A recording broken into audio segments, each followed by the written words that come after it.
Ramlila committee की तरफ से 162 वर्षों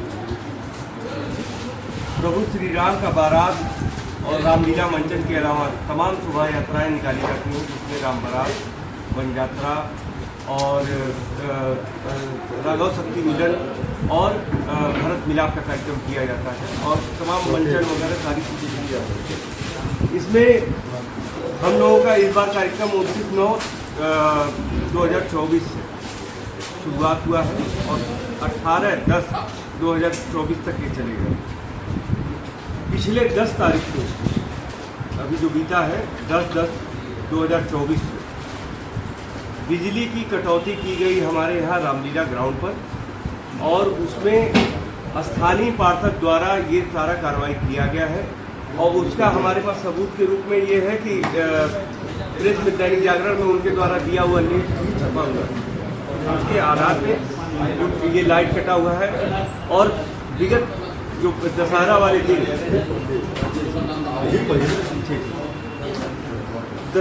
दिन वो जो है रथ को जबरदस्ती रोका गया है, उसी के ऊपर एक प्रेस कॉन्फ्रेंस रखा गया है और बाकी हम आपको पढ़ के पूरा सुना देते हैं कि कैसे कैसे क्या है। और सब मामला ये था कि जब एक्शन द्वारा माफी मांग ली गई थी, तब फिर ये मामला क्यों बढ़ा है? क्या मामला इस वजह से वो है कि 12 तारीख को जबरदस्ती परशुराम चौराहे पे का प्रयास किया गया, जिसमें एक दुर्घटनावश सारी चीज़ों को करने की कोशिश की है, अराजकता फैलाने की कोशिश की गई है।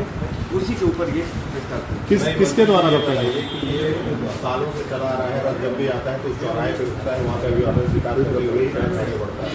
इस बार आप लोगों ने रथ आगे क्यों मार दिया? और इस सवाल को लेकर जब मैंने पार्षद से भी सवाल किया था, जो आप बिजली वाले आरोप लगा रहे हैं, तो उनका कहना था कि ये जाँच से नहीं पहले से चली आ रही है और जो भी जांच की गई है वो विभाग द्वारा की गई है, ना कि हमारे द्वारा।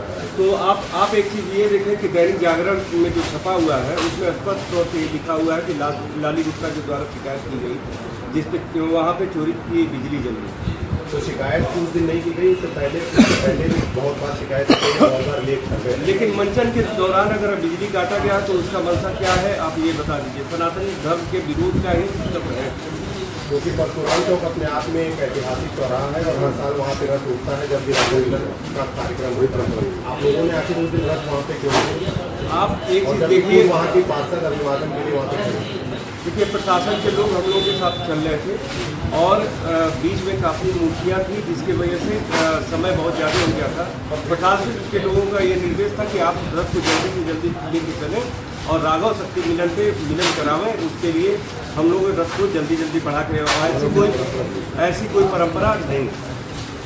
रास्ते में रोकते हुए सारे लोगों की इच्छा रहती है वो आरती करती है, लेकिन ऐसी कोई परंपरा नहीं है कि कहीं व्यक्तिगत रूप से या कमेटी के रूप के आरती करवाएं। इस तरह की सोच भैया जो लोग आज कॉन्फ्रेंस कर रहे हैं उसका मकसद क्या, मतलब शॉर्ट में बता सकते हैं? हमारा कल के दिन में 17 तारीख को भरत मिलाप की शोभा यात्रा रात्रि में निकलती है और इसमें जिस हिसाब से माहौल है और रथ क्षतिग्रस्त किया गया दशहरा वाले दिन, उसको देखते हुए हमारी प्रशासन और सभी लोगों से ये मांग है कि ये कहीं ये व्यवस्था और बिगड़े न, अराजकता की माहौल न रहे। उसके लिए हमारे ये मांग है कि सारी चीज़ों को बढ़ सकते।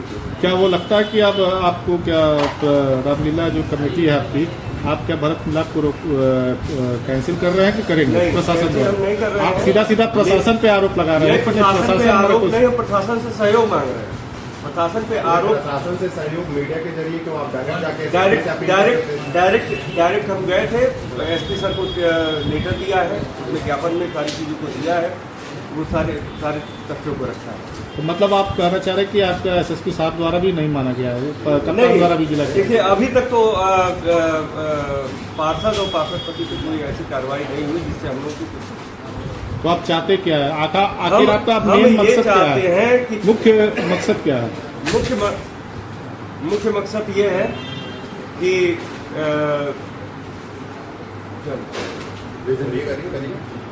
मुख्य मकसद ये है कि 17 तारीख को जो कार्यक्रम चलना है उसको सफल बनाया जाए और कहीं प्रकार से किसी प्रकार से कोई भी अराजकता का माहौल न बने।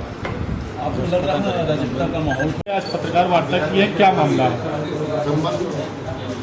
पहला पत्रकार वार्ता इस संबंध में रखी गई कि 12 तारीख को जो मिथ्या आरोप वार्ड नंबर 29 की पार्षद लाली देवी ने लगाया है कि हमें आरती नहीं करनी, क्योंकि हमारी कोई परंपरा नहीं थी कि यहाँ पे जो है कहीं भी रथ रोक कर आरती। हमारे वहाँ प्रशासन का दबाव था, बहुत भीड़ थी। दुर्गा मिलन, दुर्गा माता का प्रतिमा दुर्गा बाड़ी की वहाँ बसंत उत्सव रुकी गई थी। भीड़ का दबाव था, प्रशासन का दबाव था, और प्रशासन में एसपी सिटी एसईओ सब लोग हमारे साथ मौजूद चल रहे थे, और हम लोगों ने प्रशासन के कहने पर रथ को आगे बढ़ाते हुए, हमारी कोई परंपरा नहीं थी किसी पर्टिकुलर जगह रथ रोक के रथ और आरती करेंगे। अभी सर वो बिजली कटने की बात आई थी, तमाम न्यूज़पेपर में आए थे, ये कभी बिजली कटी नहीं हमारे वहाँ क्या कारण आज बिजली कटी? हमारे वहाँ पहली बार निर्विवाद रूप से कभी भी बिजली की चोरी नहीं की गई, जो आरोप लगाया गया था।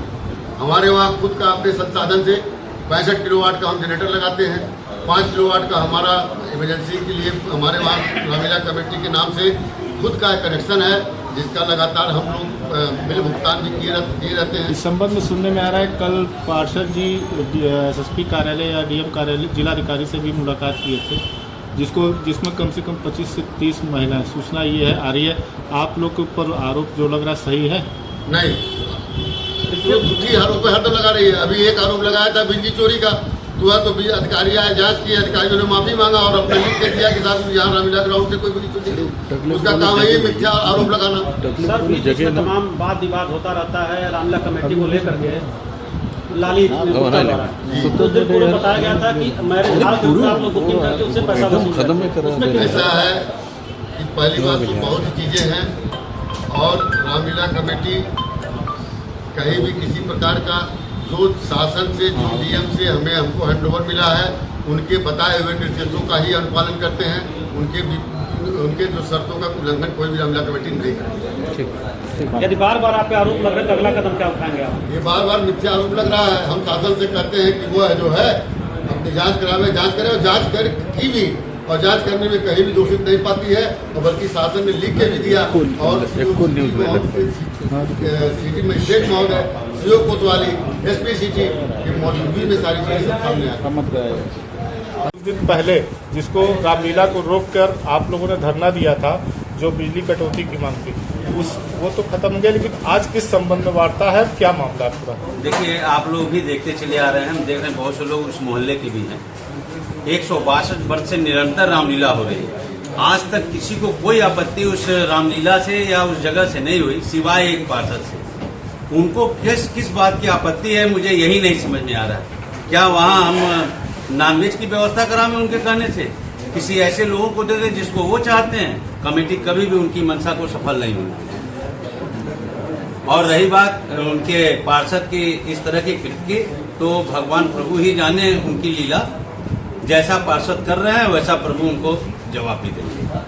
संरक्षक जी, जिसमें आप बता रहे हैं कि जैसे कर रहे हैं, क्या इस भारत मिलाप को आप लोग रोकने जा रहे हैं कि प्रशासन द्वारा जो सहयोग मांगे हैं वो सहयोग नहीं मिलेगा? देखिए, भारत मिलाप को बिल्कुल नहीं रोकेंगे, और ना ही किसी कार्यक्रम को रोकने की मंशा कभी कमेटी की रहती है, क्योंकि वो इस तरह का माहौल बना देते हैं कि मजबूरन उस दिन हम लोगों को कदम उठाना पड़ा। और आप लोग गवाह हैं कि अगर ये कदम नहीं उठाया जाता तो शायद वो शहर जलाने की तैयारी कर लिए थे। और हम लोग ऐसा बिल्कुल भी नहीं चाहते हैं कि हमारे सनातन पे किसी तरह की कोई चोट की जाए। हमारे को भारत मिलाप होना है। प्रशासन को हम लोगों ने इससे पहले ही, अभी परसों के डेट में एक लेटर दिया है कि अभी तत्काल अभी जो घटना बहराइच में घटी है, ऐसा ही घटना कोई हमारे गोरखपुर में ना घटा सके, क्योंकि वो सपा मानसिकता से प्रेरित है। और हमारे किसी भी धार्मिक प्रोविजन में इस तरह का कोई घटना न घटे, इससे हम लोग ने कप्तान महोदय से मिला है और अपनी बातों को रखा गया है। इसी को देखते हुए वो 2-4-10 महिलाओं से, जो भाई स्थानीय पार्षद हैं, तो 10-15 महिलाओं से सिग्नेचर करा के गए हैं। और वो जाएं 10-15 नहीं, वो पूरे समाज से सिग्नेचर करा के जाए। जो सच्चाई हो वो सामने आवे, और जो दोषी हो, मैं बिल्कुल ये नहीं कहता हूँ कि उनको या हमको, जो दोषी हो, अगर हम दोषी हैं तो मेरे खिलाफ कार्रवाई हो, अगर वो दोषी हैं तो उनके खिलाफ भी कार्रवाई होनी चाहिए। अगर इस तरह की बातें आ रही थी, काफी दिनों से लड़ाई चल रही है, आप लोगों का कमेटी भंग भी कर दी गई थी, कमेटी फिर बहाल भी कर दी गई, तो अब तक आप लोग कार्रवाई क्यों नहीं की इस बीच में? नहीं, आप थोड़ी सी एक सुधार ये देख लें कि कभी भी रामलीला कमेटी भंग नहीं हुई है।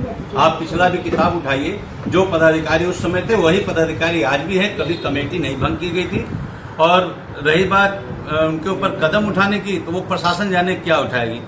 आप सब जानते हैं कि स्थानीय पार्षद पति किस माहौल के हैं और कैसी व्यवस्थाओं से प्रेरित हैं।